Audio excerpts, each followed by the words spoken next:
I was sitting alone in our living room at 11:30 on a Tuesday night, staring at my wedding ring under the dim lamplight. 7 years of marriage, and I never thought I would end up here. Amanda and I had built something I believed was solid, something worth protecting. But 3 months ago she came to me with words that shattered everything I thought I knew. She wanted to try something new, she said. She needed to explore.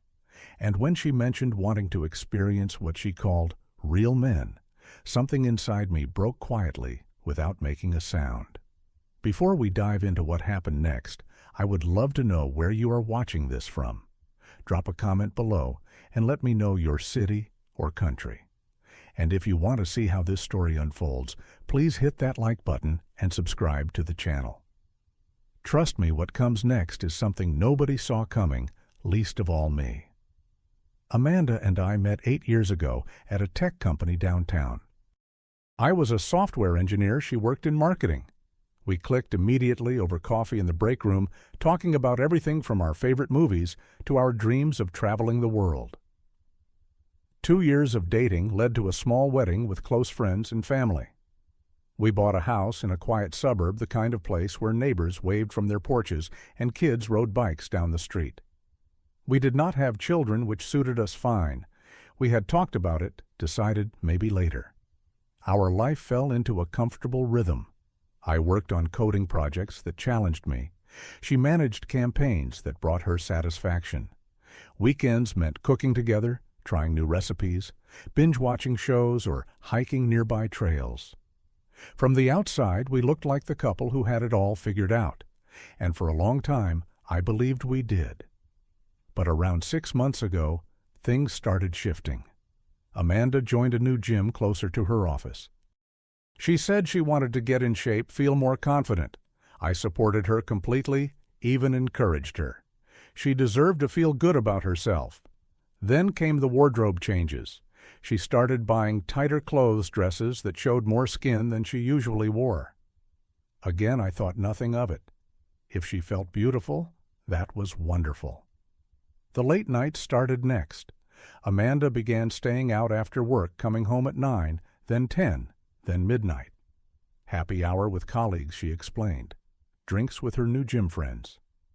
I wanted to believe her. I had no reason not to.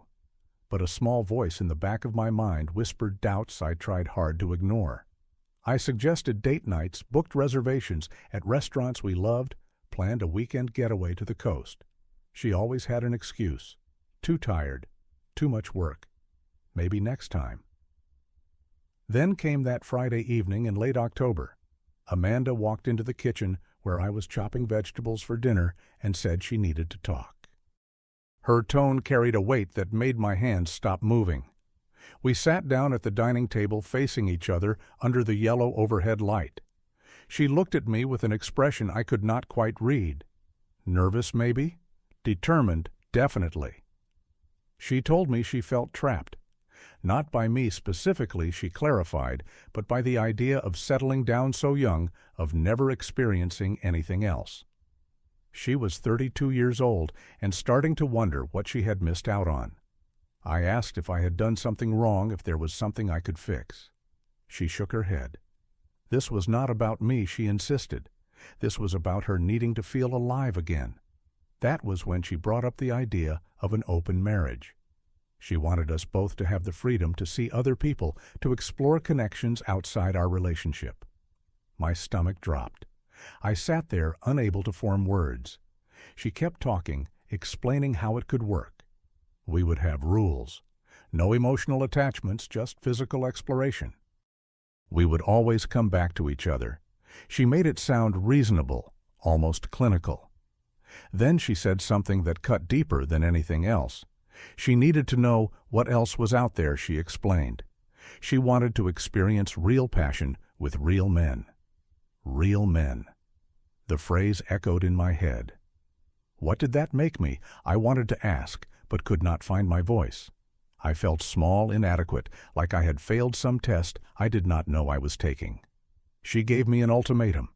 Either I agreed to this arrangement or we should consider ending things. She did not want a divorce, she said, but she could not keep living the way we were. I loved Amanda. I loved her enough that the thought of losing her terrified me more than the thought of sharing her. So after a long silence, where I tried to process what was happening, I nodded. I agreed. The look of relief on her face should have told me everything I needed to know.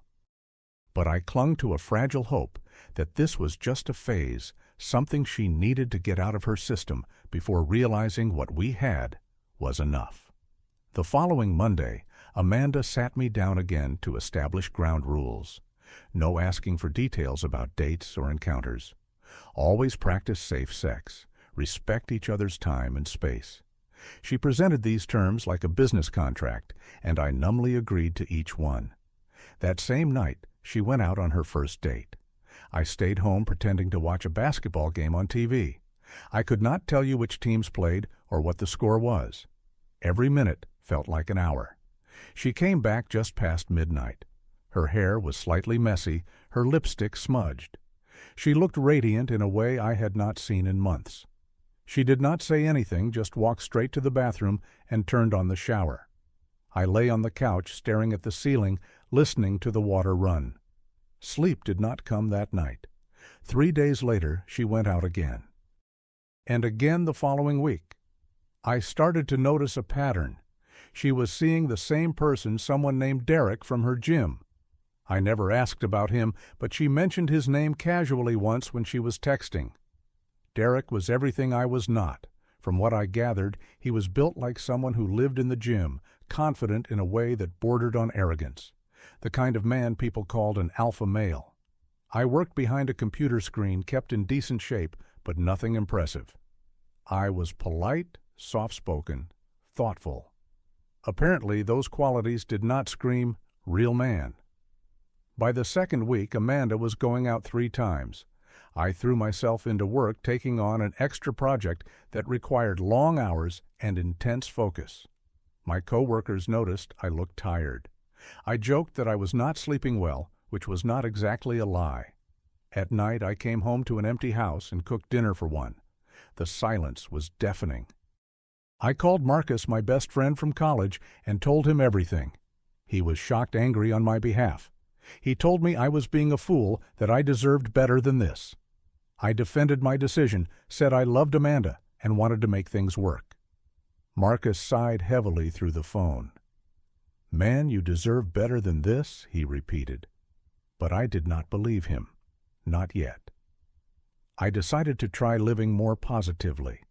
I started running in the mornings, something I had not done since college.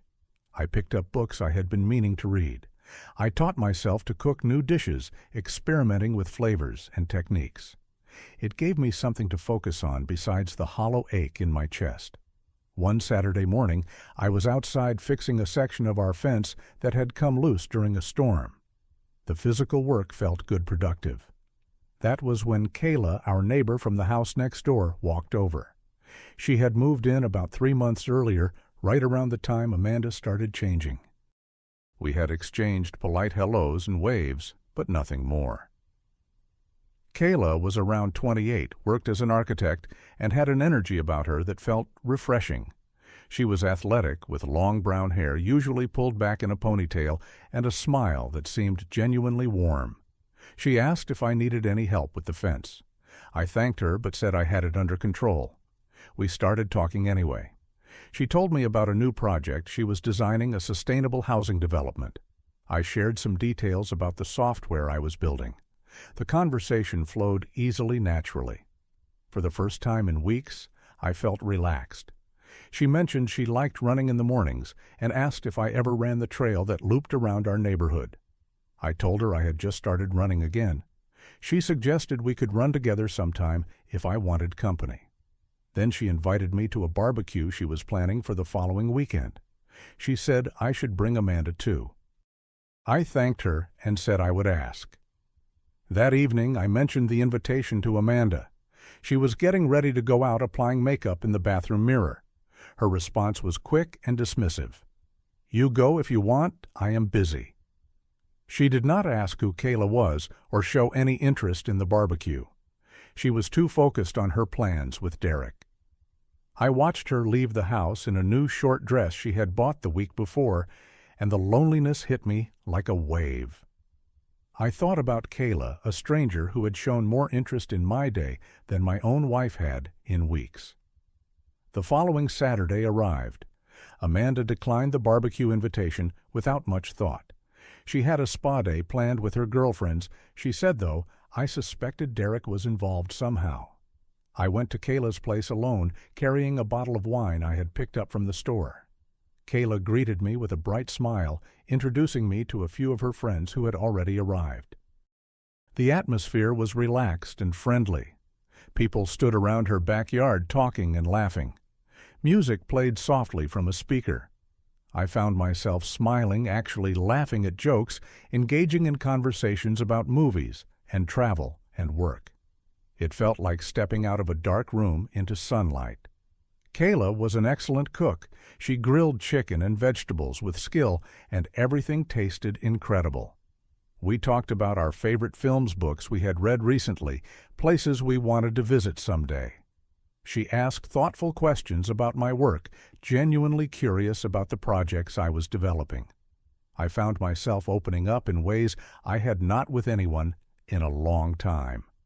As the evening wound down and her friends started leaving, Kayla and I cleaned up together. We carried plates inside, packed away leftover food, wiped down counters. The comfortable silence between tasks felt easy, natural. When everything was done, she turned to me and said something that caught me completely off guard. I hope this is not too forward, she said, but would you like to grab coffee sometime? I froze. My mind raced. I was married. This was my neighbor. But then I remembered the arrangement Amanda had insisted on. I hesitated, unsure how to respond. Kayla must have sensed my uncertainty because she added quickly, I know you are married, but I thought maybe you could use a friend. Her kindness touched something deep inside me. I decided to be honest. Actually, it is complicated, I told her. Amanda and I are in an open marriage. Kayla's eyebrows lifted in surprise, but she did not look judgmental. She processed this information for a moment, then spoke with a directness I had not expected.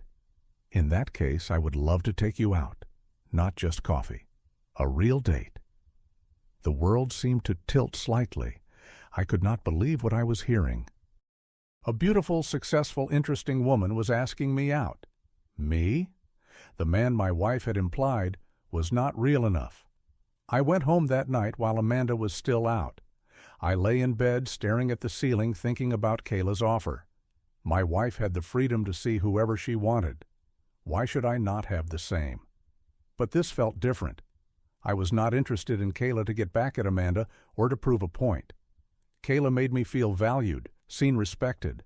Things I had been missing for too long. The next morning, I sent Kayla a text message. I would love to go on that date. Her reply came within minutes. Friday at 7. There is a great Italian place downtown. I agreed. My heart pounded with a mix of nervousness and anticipation. On Wednesday evening, I told Amanda. She was scrolling through her phone on the couch, barely paying attention to the television. I have a date Friday night, I said, keeping my voice steady. She looked up sharply. What, I am going out with Kayla. Our neighbor, I repeated. Her face flushed red. Kayla, the girl next door. Yes, I confirmed. She asked me out, and I said yes. Amanda stood up, her phone clattering onto the couch. You cannot be serious. She is just using you. I met her eyes calmly. How is that different from what you are doing? She became defensive immediately. That is different. Derek and I have a real connection. And maybe Kayla and I do too, I replied. Her anger escalated. This was not the deal. You were supposed to stay home. In that moment, everything became crystal clear. Amanda had never wanted an open marriage. She wanted permission to cheat while keeping me on standby, waiting for her whenever she decided to come back. The realization was both painful and liberating. If you go on that date, we are done, she said, her voice shaking. I took a deep breath. We were done the moment you said you wanted other real men. I was just too blind to see it." She stared at me, shocked. She had not expected me to stand up for myself. The argument that followed was intense. She accused me of betraying her, of breaking our agreement. I pointed out the hypocrisy, the double standard she had created. I reminded her that she had opened this door and she did not get to close it just for me. She started crying, saying I did not love her anymore. The accusation stung, but I knew it was not true. "I loved you enough to agree to this arrangement," I told her quietly. "But you never loved me enough to appreciate what we had." The silence that followed was thick and suffocating. Amanda turned and walked to our bedroom, slamming the door behind her. I stood there in the living room, shaking slightly, but feeling something I had not felt in months. I felt free. Friday evening arrived. I picked Kayla up at her place at 7 o'clock sharp. She wore a simple navy dress that was elegant without being overdone. Her smile when she opened the door calmed my nerves immediately. We drove to the Italian restaurant she had mentioned, a cozy place with warm lighting and the smell of fresh bread filling the air. Conversation came easily. We talked about her family, her childhood growing up in Oregon, her passion for designing homes that worked with the environment rather than against it. I shared stories about learning to code as a teenager, the satisfaction of solving complex problems, my dream of creating software that could genuinely help people. Kayla listened with real attention, asked intelligent questions, laughed at my jokes. There was no pretense, no games. Just two people enjoying each other's company. After dinner, we walked through a nearby park. The evening air was cool, the streets quiet. Kayla stopped on a bridge overlooking a small pond and turned to me. "You deserve someone who sees your worth, Joshua," she said softly. I am starting to believe that I replied. We did not kiss that night. There was no rush, no pressure, just a genuine connection forming between two people who respected each other. When I dropped her off at her house, I felt lighter than I had in years, like a weight I had been carrying had finally been lifted. I drove home knowing Amanda would be waiting. She was sitting in the living room when I walked in, her face a mixture of anger and hurt. "How was it?" she asked, her voice tight. "It was nice," I said honestly. "Really nice." She stood up, crossing her arms. "I cannot do this, Joshua. I thought I wanted freedom, but seeing you with someone else." "Now you know how I felt every time you walked out that door," I interrupted. Tears filled her eyes. "I made a mistake. Can we go back?" I looked at the woman I had loved for 7 years and felt a profound sadness mixed with clarity. "There is no going back. You wanted to explore, and you did. But in the process, you showed me that I deserve better. So that is it," she whispered. "We are over." "We were over the moment you stopped choosing us," I said quietly. 2 weeks later, Amanda moved out. She went to live with Derek, which did not surprise me. We filed for divorce through lawyers, keeping things as civil as possible. The paperwork was just paperwork. The real ending had happened months ago. The first few nights alone in the house were brutal. I cried more than I expected, grieving not just the marriage, but the future I had imagined. I questioned myself, wondered if I had given up too easily, if I should have fought harder. But deep down, I knew the truth. You cannot fight for someone who has already left. Marcus came to stay with me for a few days. He cooked meals, made me laugh, reminded me that life would go on. Slowly, I started to believe him. I threw myself into self-care, not out of spite or competition, but because I genuinely wanted to feel better. I joined a gym, not to become someone else, but to take care of myself. I picked up the guitar I had not touched since college and relearned old songs. I read books that challenged me, cooked elaborate meals just because I could. Kayla and I took things slowly. We became friends first, really got to know each other without the pressure of defining what we were. 6 months after my divorce was finalized, we officially started dating. There was no drama, no games, no lies, just honesty, respect, and a genuine care for each other's well-being. Looking back now, I realize that Amanda taught me one of the most valuable lessons of my life. She taught me that love should never make you feel like you are not enough. Real love does not demand you change who you are or compete for affection. It does not give ultimatums or keep score. Real love chooses you consistently and without hesitation. I do not hate Amanda. I cannot. She was a chapter in my life that needed to happen so I could learn what I truly deserved. Sometimes the hardest lessons come from the people we love most, and sometimes losing someone is actually the moment you find yourself. Kayla is not a replacement for what I lost. She is something entirely different, something healthier, more balanced, more real. We are not perfect. We have disagreements and bad days like any couple. But the foundation is solid, built on mutual respect and genuine affection. That makes all the difference. I still think about that night when Amanda first proposed the open marriage. If I could go back and talk to that version of myself, I would tell him to walk away right then. I would tell him that agreeing out of fear of being alone is never the answer. I would tell him that he is enough exactly as he is, and anyone who cannot see that does not deserve him. But I cannot go back. None of us can. All we can do is learn from our mistakes and move forward with more wisdom than we had before. The biggest lesson I learned through all of this is simple but profound. Never let anyone make you feel like you are not enough. And sometimes the person who walks away is the one who truly wins. Not because they gave up, but because they chose themselves. And that choice, that moment of self-respect, is where real freedom begins. So let me ask you something. Have you ever had to choose between holding on to someone who did not value you and walking away to find yourself? Drop your answer in the comments below. I would love to hear your stories. And if this story resonated with you, please give it a like and subscribe to the channel for more real-life experiences. Share this with someone who might need to hear it today. Thank you for listening to my story, and I hope it brings you some clarity if you are facing a similar situation.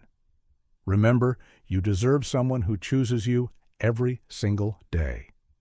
Take care of yourself out there and never settle for less than you are worth.